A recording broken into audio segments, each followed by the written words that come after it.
कभी कभी हमारे हिसाब से हमारी लाइफ में सब कुछ ठीक नहीं चल रहा होता, लेकिन हम भूल जाते हैं कि ऊपर भगवान बैठे हैं जो हमारे बेस्ट के लिए हमेशा करते रहते हैं, चाहे हमें समझ आए या ना आए। तो जस्ट उस सिचुएशन के बारे में हमें ये सोचना है कि इसमें हमारे लिए अच्छा क्या है जो भगवान ने हमें इसमें डाला, एंड प्रॉब्लम सॉर्टेड। हेलो दोस्तों, कैसे हो आप लोग। Welcome back to the channel Live Life Easy. आज का व्लॉग शुरू हो रहा है देर शाम से।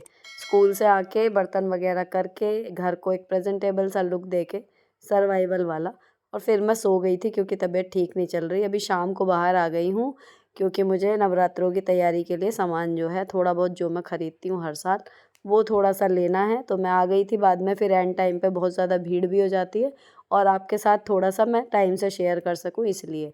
तो चारों तरफ लेकिन दुकानें पूरी तरह सज चुकी हैं। लाल चुनरी, माता की प्रतिमाएं और नवरात्रे से जुड़ा हुआ हर छोटा बड़ा सामान, ये सब देखा, मन खुश हो गया वापस बाहर जाके। इसीलिए मैं हमेशा कहती हूँ जब कभी लगे ना कि डाउन फील हो रहा है, अटक गए हो, बाहर निकल जाया करो छोटी मोटी घर की खुद की शॉपिंग करने, या जस्ट ऐसे ही सड़क पर, दिमाग एकदम खुल जाता है। अब मैं शॉपिंग करके वापस आई ना, तो प्रियंका ने इमरती बनाती है वो, और तो इसने इमरती बना के मुझे भिजवाई हैं। क्योंकि अभी लास्ट टाइम जब मैंने कुछ भिजवाया था ना, तो वो बर्तन वहाँ पर गए हुए थे। तो ये बर्तन के चक्कर में मिठाइयाँ और खाने पीने के सामानों का आदान प्रदान चलता रहता है। शाम को स्नैक्स के टाइम पे ना बच्चों को तो चट्ठा मीठा नमकीन कुछ चाहिए होता है, लेकिन मुझे उस टाइम पे मीठे की क्रेविंग होती है। तो वो वाली क्रेविंग के टाइम पे आज ये इमरती हमें मिल गई, वो इंजॉय की। और अब मैं आपको दिखाती हूँ कि मैंने माता रानी के लिए क्या क्या शॉपिंग की है और यूजुअल में पूजा में मैं क्या क्या यूज़ करती हूँ। ठीक है, चलो। वैसे तो मेरे ज़्यादातर व्यूवर्स को पूजा पाठ की कहिए या कुकिंग की कहिए, मुझसे ज़्यादा ही जानकारी है, लेकिन फिर भी कुछ कमेंट्स आते हैं कि मैं पूजा में क्या क्या चीज़ें यूज़ करती हूँ, एक दो दिन पहले शेयर कर दूँ ताकि उन लोगों को भी एक आइडिया हो सके जिनको थोड़ा सा कम आइडिया है। तो आज मैंने सोचा कि सारी जितनी भी मैं माता रानी के लिए शॉपिंग करके आई हूँ या नवरात्रे के लिए नया जो ख़रीदा है वो सब, प्लस जो पुराना भी मेरे पास है और मैं यूज़ करती हूँ, उनको मैं आपके साथ शेयर कर दूँ कि एग्जैक्टली अगर आप पहली बार रख रहे हो तो आपको क्या क्या चाहिए। देखो, ये कलश के ऊपर रखने के लिए नारियल है, साथ में आप चुन्नी ज़रूर लीजिएगा इसमें, या फिर कलावे को बांधिए। ठीक है, वो उसको हम एक तरीके से वस्त्र अर्पित कर रहे हैं। तो इसके नीचे जो कलश रहेगा वो मिट्टी की मटकी भी हो सकती है या फिर आप तांबे का भी ले सकते हो। ठीक है, दोनों तरीके के होते हैं, तो मैं तांबे वाला जो कलश है वो इस्तेमाल करती हूँ। इसके बाद में अगर आप इस पे मिट्टी का कलश लेते हो तो गोबर की इस पे सतिया वगैरह बनाओगे, उसके अंदर यहाँ पर ये जौ हैं। ठीक, तो जौ लगाए जाते हैं। अब ये जो जौ है ना, इनको थोड़ा सा पानी में भिगो के रखते हैं पहले सुबह। उसके बाद इसको आधे जौ को तो आप मिट्टी में मिला के कलश के नीचे वाले हिस्से में लगा दो, और बाकी अगर आपने कलश पे गोबर लगाया तो उसमें इन्हें चोप दो।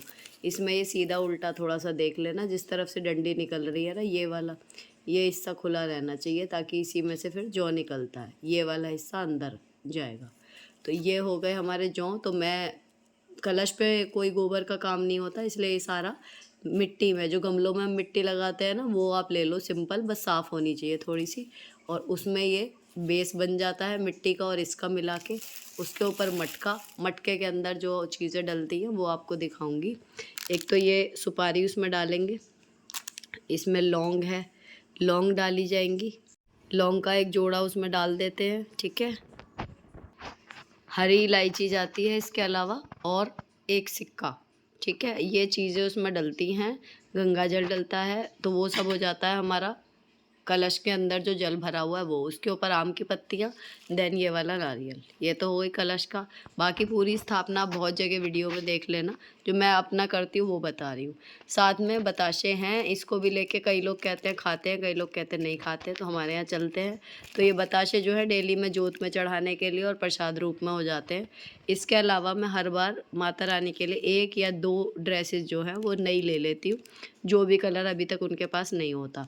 तो एक ग्रीन कलर की इस बार ये वाली लाई हूँ, देखो सुंदर सी मोती वे लगे हुए हैं, पैरेट ग्रीन सा कलर है, और एक ये है पिकॉक ग्रीन, क्योंकि इस दिन जो नौमी वाले दिन कलर है वो पिकॉक ग्रीन ही है, तो मैं उसके लिए ये वाला लहंगा लाई हूँ। और यहाँ पर ये इसकी चुन्नी है। तो इस तरीके का सेटअप रखती हूँ कि थोड़ी सी मूर्ति जो है वो छोटी है माता रानी की, तो ये वाला साइज़ भी आ जाता है और ये वाला भी आ जाता है, आराम से नीचे की तरफ फ्लो करने की जगह रहती है। ठीक है, उसके बाद माला जो है माता रानी की मैं एक आध हर बार हर नवरात्रे में ख़रीद लेती हूँ, तो धीरे धीरे काफ़ी सारा कलेक्शन जो है वो बन जाता है। जो अब बात आती है कि जो ख़राब हो जाती हैं उनका क्या करती हूँ, तो मुझे अभी इस घर में आए हुए 7 साल अब पूरे हो गए हैं 25 तारीख को। तो अभी तक ऐसी कोई चीज़ माता रानी से जुड़ी हुई ख़राब हुई नहीं है, तो मैं हर बार एक-एक ले रही हूँ। अभी तो मेरा कलेक्शन बन ही रहा है, जब ख़राब होगी तब की तब मैं देखूँगी। तो इस बार एक तो ये वाला लाई हूँ, देखो कितना सुंदर सा ये है। आई होप कि पहनने के बाद भी उतना ही अच्छा सा लगे ये, और मैचिंग सी भी हो गई इस बार। उनके पास ऑलरेडी ग्रीन था लेकिन डार्क ग्रीन है, और एक ये पिंक कलर का छोटा सा जो गले में लग के आएगा। तो इसमें कलावा बांध के इसका ये मतलब पहनने वाला हिसाब इसका बनेगा। और अब मुझे इतने दिनों तक सर्च करने के बाद फाइनली उनके लिए मिल गया मुकुट दूसरा। उनके सिर पे कोई और मुकुट सजता ही नहीं था, गिर जाता था बार बार, और इस तरीके का ही है जो अभी तक उनके फिट हो रहा है। तो यहाँ पर ये डोरी बंधेंगी एंड देन ये यहाँ पर इस तरीके से आएगा। तो देखते हैं उन्हें स्वीकार होगा तो ये ज़रूर इस बार उनके सिर पर फिट हो जाएगा, नहीं तो फिर जो वो पहले से पहनती आ रही हैं वही फिर पहनना पड़ेगा। मैं हर बार ट्राई करती हूँ लाने के लिए, और लेकिन वो फिट ही नहीं होता उनके। तो इस बार मुझे पूरी उम्मीद है कि हो जाएगा। आप लोग भी बताना कि कैसा लगा ये। मुझे तो बहुत सुंदर लगा, मल्टी कलर सा है, बहुत सुंदर सा। तो ये हो गई नई शॉपिंग। अब इनके अलावा जो कलावा है वो चारों लोग परिवार के जितने भी हैं, सुबह जब घट स्थापना होती है वो बनता है, तो नया गोला एक उसके लिए आया है। जोत के लिए खाने के लिए घी आया है, इसमें से आधा पूजा के काम आ जाएगा, आधा कुकिंग में आ जाएगा काम, जो व्रत का खाना बनेगा। साथ में ये कपूर की पूरी डिबिया है, लौंग की पूरी डिबिया है, सामग्री है। जो आप लोग पूछते हो कि मैं हवन किस में करती हूँ, तो मेन सामग्री होती है ये वाले कंडे होते हैं, है ना, गाय के गोबर से बने हुए। ये बन जा रेडीमेड पैकेट अब मिल जाता है। तो ये वाला कंडा होता है, और उसके ऊपर लौंग कपूर की जोत और सामग्री घी बताशे ये सब लगा के फिर हवन हो जाता है। लकड़ी वाला हवन मैं नहीं करती, ठीक है। तो ये हो गई हमारी जो पूजा के सामान की शॉपिंग थी सारी। अभी इसमें जो कमी है, एक तो आम के पत्ते आएंगे कलश में इसके नीचे रखने के लिए, वो एक दिन पहले ही आएंगे रात को, समझिए। इसके अलावा 5 फल आप पहले दिन रख लो, जब जिस दिन कलश स्थापना करो।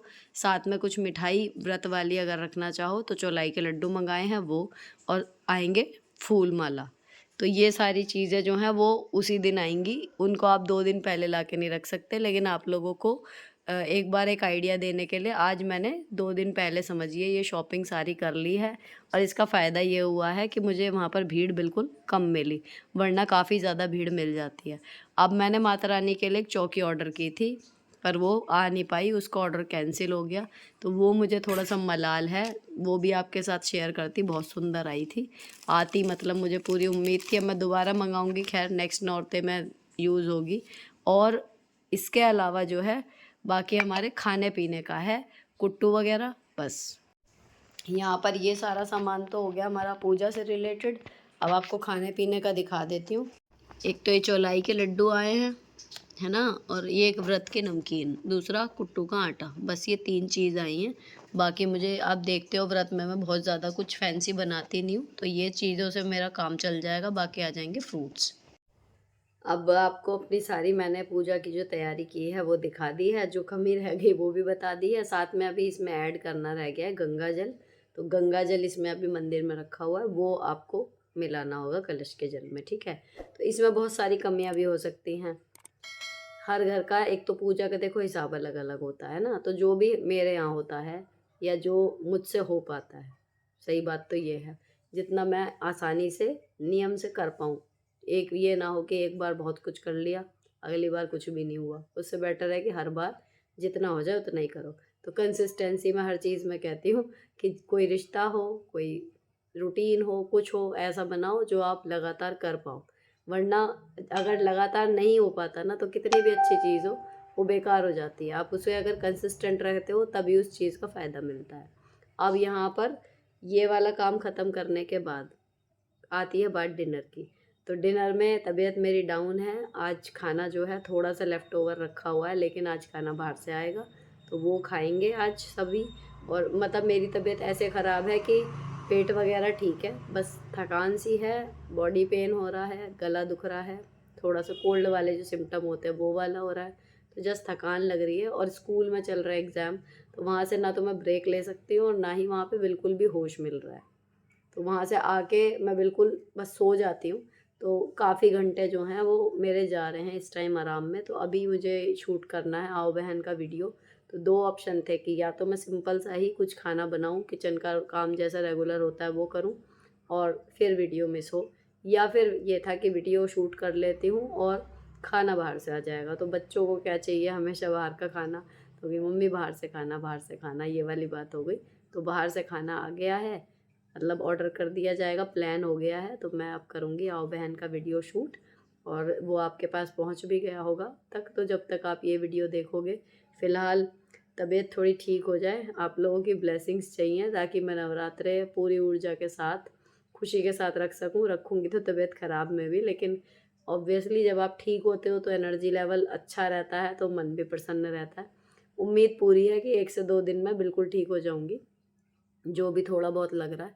और अच्छी बात ये है कि पहला नवरात्रा संडे का है ना? तो जॉब वालों के लिए बढ़िया चीज़ है, नहीं तो या तो छुट्टी लो या फिर भागा-दौड़ी हो जाती है। तो कलश स्थापना इस बार तसल्ली से हो जाएगी, इसकी पूरी उम्मीद है। बाकी आप लोगों को ये वाला वीडियो छोटा रहेगा, फिर भी बिल्कुल कुछ ना हो, हमेशा मैं यही कहती हूँ कि कुछ ना हो, इससे जो हो जाए वो बेहतर। तो जितना हो पाया आपके साथ मैं मिल ली हूँ। इसके बाद खाना वगैरह खा के मैंने ये वाला आओ बहन का वीडियो शूट किया, अगर अभी तक नहीं देखा है तो ज़रूर देख लेना। Then some me time alone me with TV and just relaxing. ये मेरे जन्म के समय की मूवी है, लेकिन इसके गाने और इसके जो मतलब स्टोरी लाइन है ना, वो बहुत ज़्यादा मुझे पसंद आती है। तो ये मैंने देखी और इसी के साथ मेरा दिन और ये ब्लॉग ख़त्म कर रही हूँ। अच्छा लगा हो तो चैनल का सब्सक्राइब कर देना। मिलती हूँ आपसे नेक्स्ट वीडियो में। Till then bye bye, stay beautiful always.